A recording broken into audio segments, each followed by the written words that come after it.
Bonjour et bienvenue dans cette nouvelle semaine du moucheur. Alors encore une semaine bien chargée où l'on retrouve toutes nos rubriques habituelles, mais tout de suite la technique et le matériel où l'on va s'occuper du poisson qui nous fait tous rêver.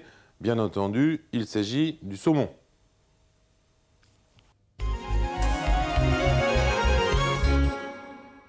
Aujourd'hui, en technique et matériel, je vous présente des cannes à mouches pour la pêche du saumon.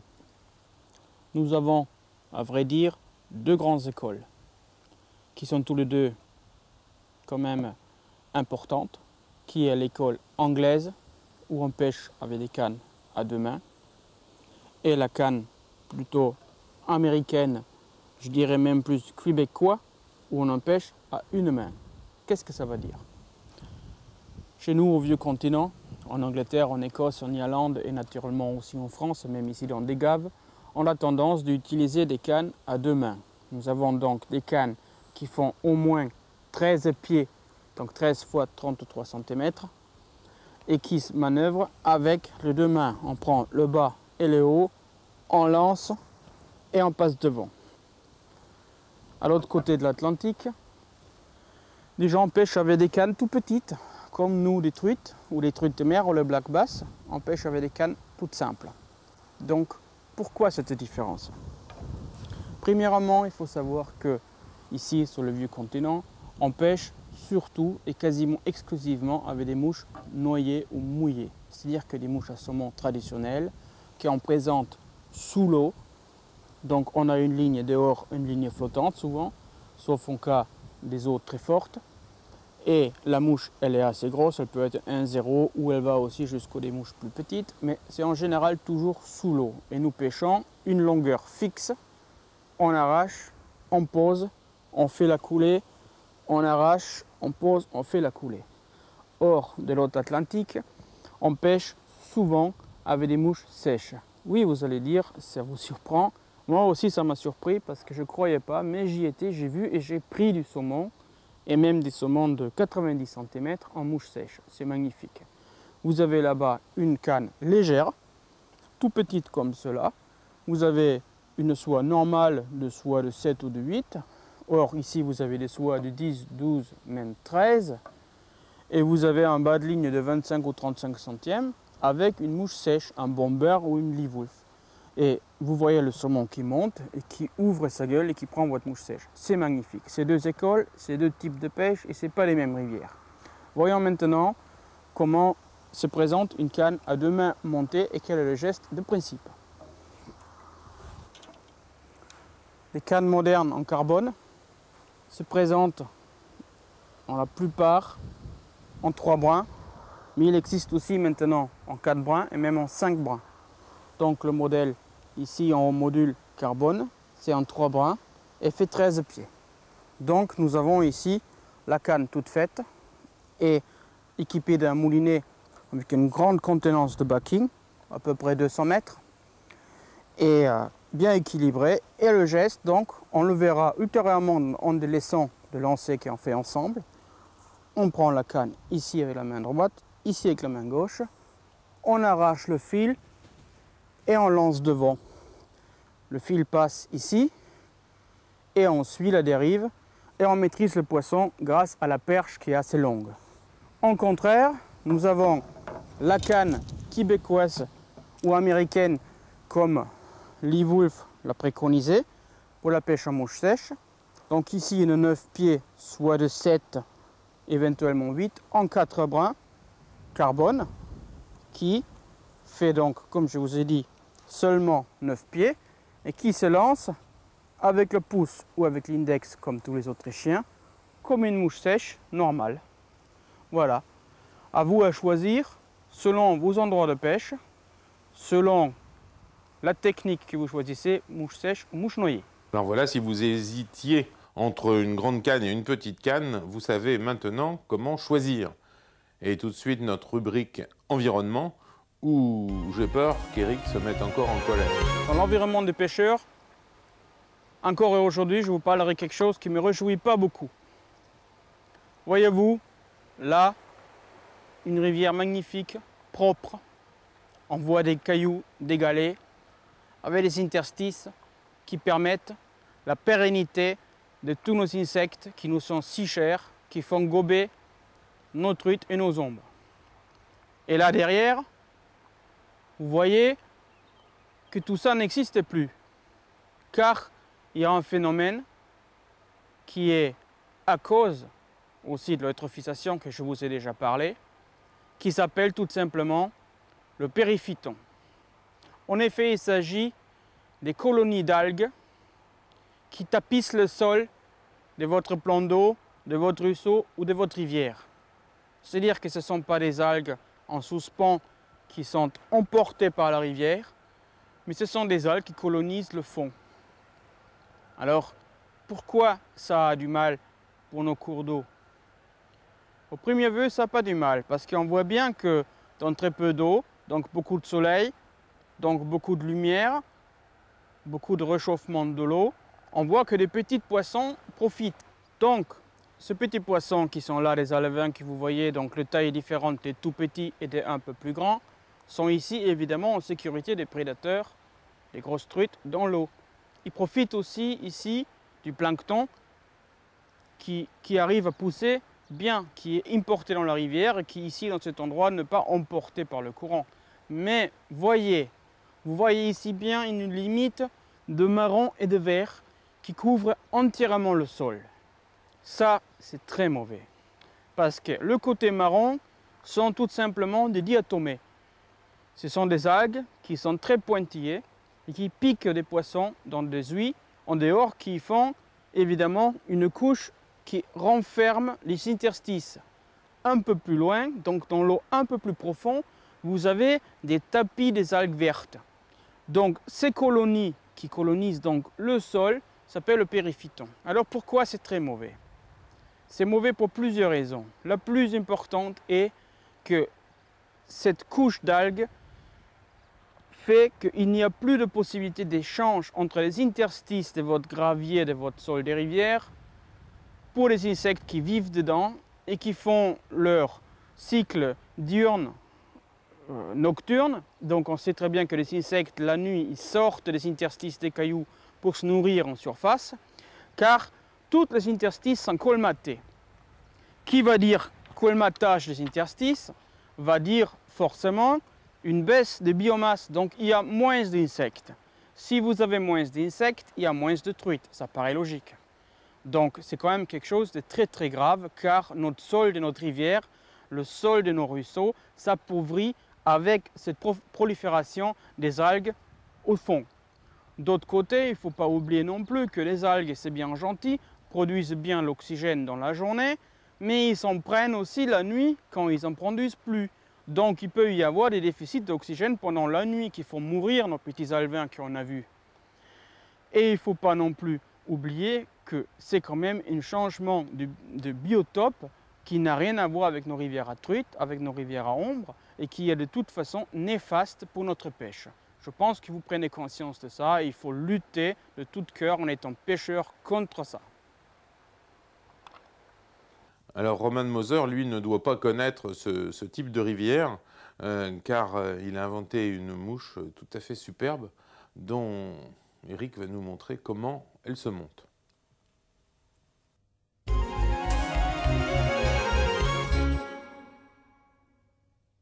La mouche de la semaine est une mouche célèbre, très prenante évidemment pour les poissons.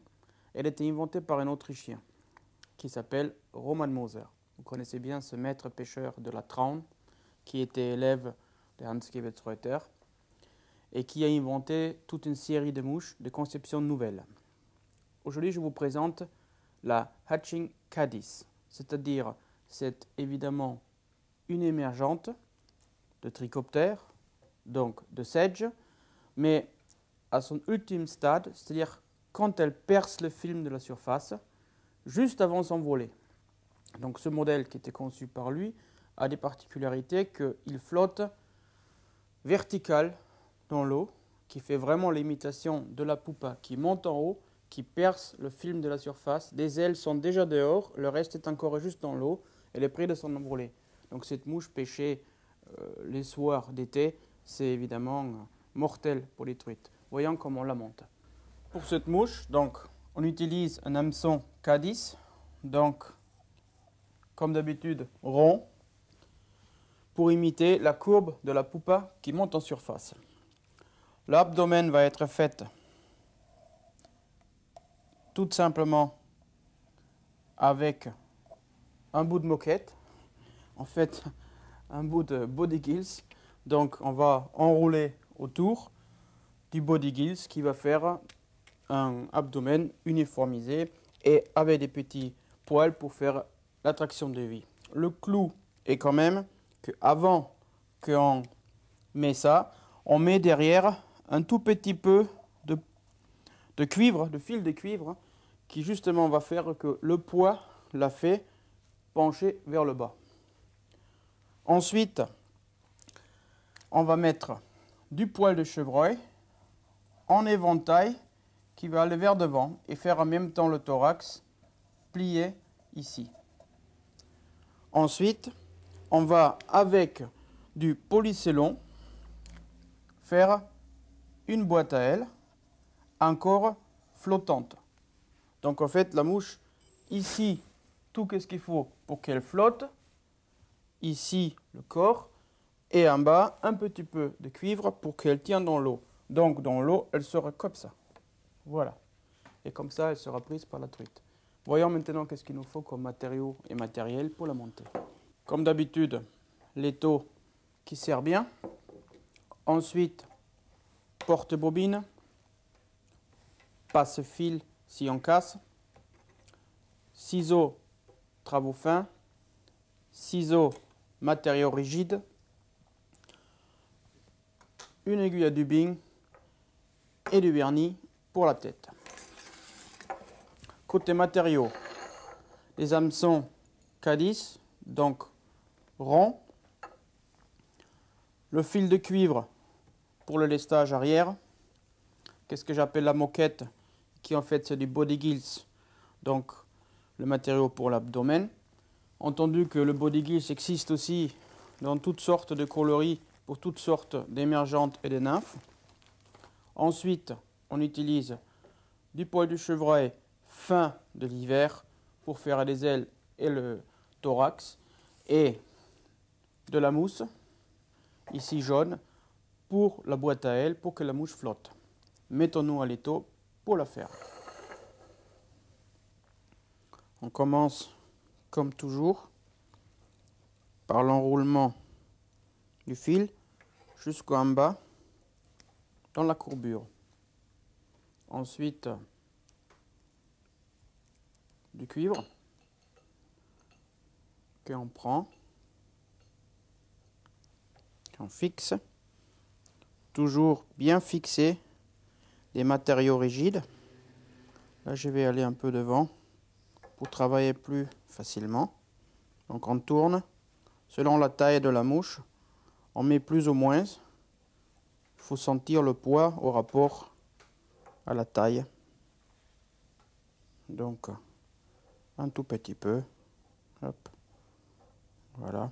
Il suffit peu pour la mettre comme il faut. On revient en arrière pour fixer donc le fil de cuivre.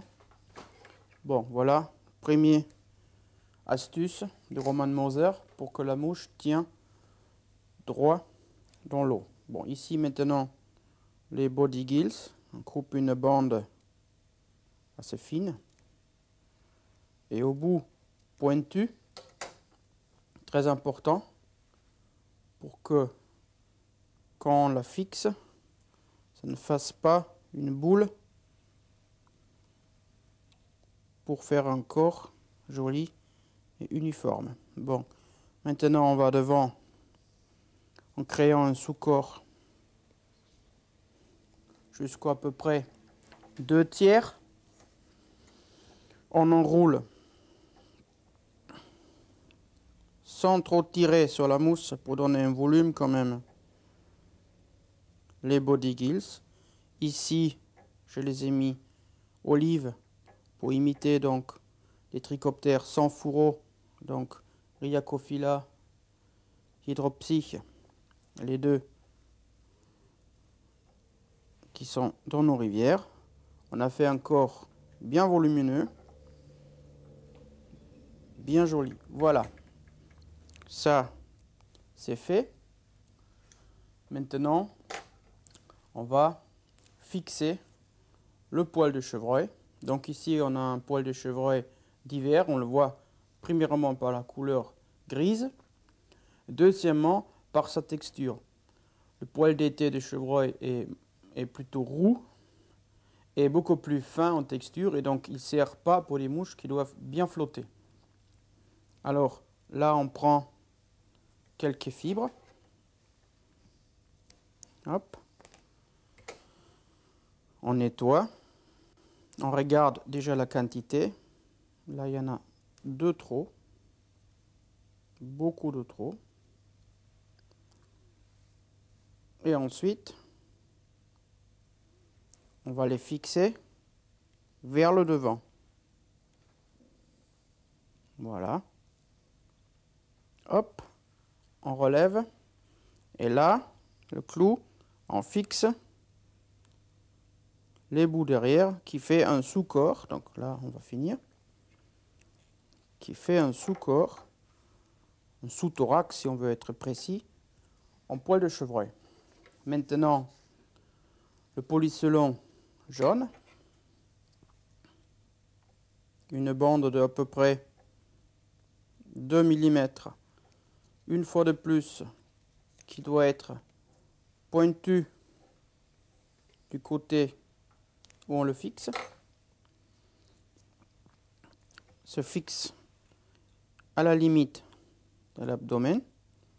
On fixe bien. On laisse bien l'aile devant. Voilà. Et ensuite, on le rabat vers devant.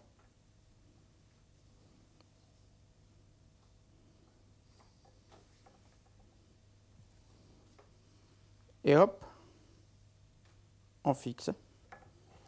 Il suffit couper le polycelon et faire les éternelles 3 clés. Donc maintenant, derrière le poil, 1, 2 et 3. Et cette mouche fantastique qui flotte bien, qui même au coup du soir très tard se voit très très bien car le poil est dehors, est vraiment prenante. Vous la ferez dans la taille 14, 16 et même 18 dans des coloris vert, marron et orange. Bon, alors vous êtes comme moi, vous appréciez monter des belles mouches, mais vous avez envie d'aller au bord de l'eau. Alors prenons le matériel, les cannes, les moulinets, sans oublier les mouches, et partons suivre Eric au bord du Gave. Mais je sais qu'aujourd'hui, ça ne va pas être très très facile. Dans Technique de pêche aujourd'hui, je vous ramène dans une rivière de moyenne montagne, dans les Pyrénées, à la fin d'été, fin d'après-midi. Et c'est une technique très difficile, car nous n'avons pas le coup du soir relativement facile de l'été, où nous avons pendant peu de temps une grosse activité, mais nous avons ici déjà les températures qui descendent un peu. Et nous avons maintenant, on voit bien un petit peu de brume sur l'eau, cette grisaille qui n'est pas beaucoup appréciée par les insectes, tout simplement parce que les insectes qui sortent de l'eau, donc qui font l'éclosion, ont besoin d'un temps plutôt sec et ensoleillé un petit peu pour que leur carapace sèche bien et pour que les ailes puissent se déployer et devenir rigides pour s'envoler. Donc un temps comme ça n'est pas très aimé par les insectes et donc forcément les activités des poissons sont moindres. On va quand même essayer ici dans cette rivière où on voit bien ici il y a peu d'eau et la berge donc qui érosion est en face. Donc on va trouver des beaux poissons plutôt vers l'autre côté en dessous des branches. Et ici on néglige, pour nous il n'y a que des petits poissons, nous on pêche plutôt du beau poisson. On va donc essayer de prospecter, déjà observer s'il y a par-ci par-là une truite qui se présente au gobage. Essayer d'analyser qu'est-ce qu'elle est en train de prendre, de quoi elle est en train de se nourrir, et ensuite mettre une mouche qui correspond et essayer de la prendre. Donc venez avec moi, on va prendre place au milieu de la rivière et pêcher la berge.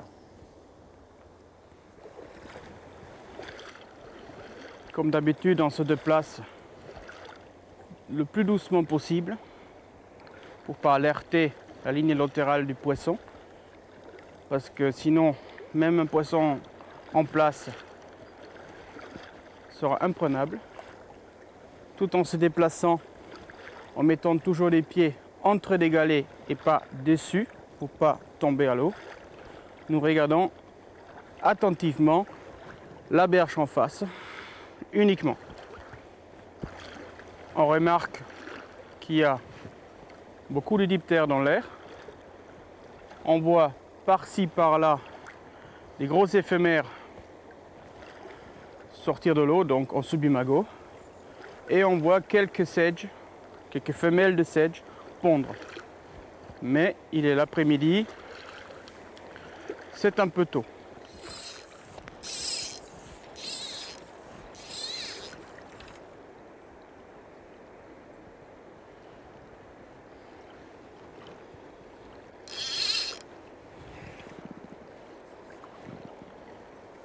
J'ai vu un poisson une seule fois monter là. On va essayer de le faire monter, mais pas facile, même très compliqué. Car comme vous voyez bien, le courant du milieu, comme toujours, est plus fort.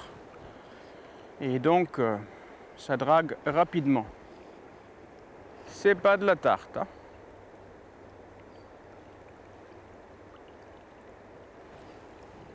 Des petits sedges, pas mal de petits sedges. On va peut-être changer la mouche. On va changer la mouche. On va mettre un sedge un peu plus gros. Justement pour les inciter à prendre le mien et pas des vrais.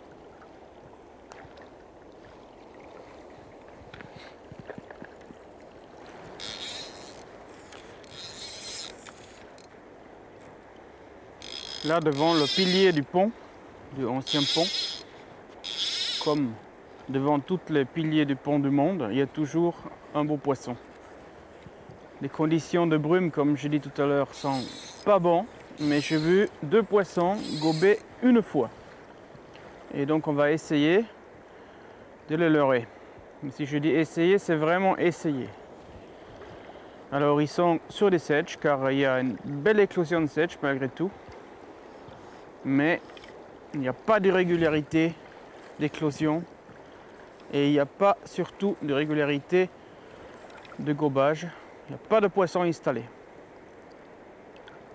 Alors mon Austria spécial glisse 3/4 en aval, retenu pour que ça ne drague pas. Et on essaye d'en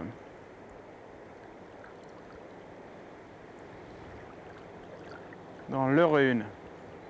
Donc la première est ici devant ce magnifique décoration blanche à l'autre côté. Mais j'ai vu une seule fois aussi. Je passe tout en douceur. Je suis évidemment un peu stressé. Ah, là ça gobait en bas. Sur sedge aussi. Donc s'il ne passe pas en 2-3 coups là, on va se déplacer. J'ai vu une autre gober en bas donc. Ça peut donner encore. Mamma mia, c'est pas facile dans des rivières de France de prendre des poissons quand il le faut, comme il le faut, de suite. Nulle part et par personne.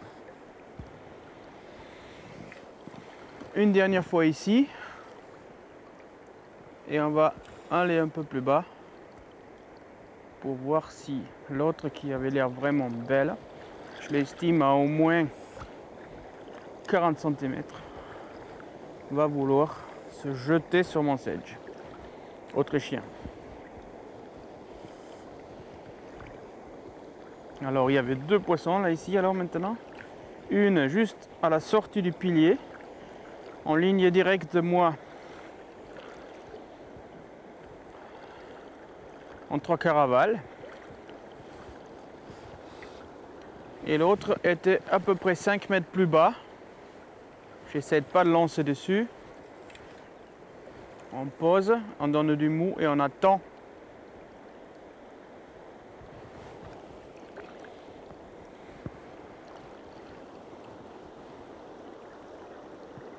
Et là, j'ai attendu et rien ne s'est passé. Mais pour le moment, on n'est pas battu. Oui, aujourd'hui, ça va pas être très facile car les conditions climatiques ne sont pas l'allié d'Eric. Mais bon, la semaine prochaine, ça ira mieux, alors à bientôt.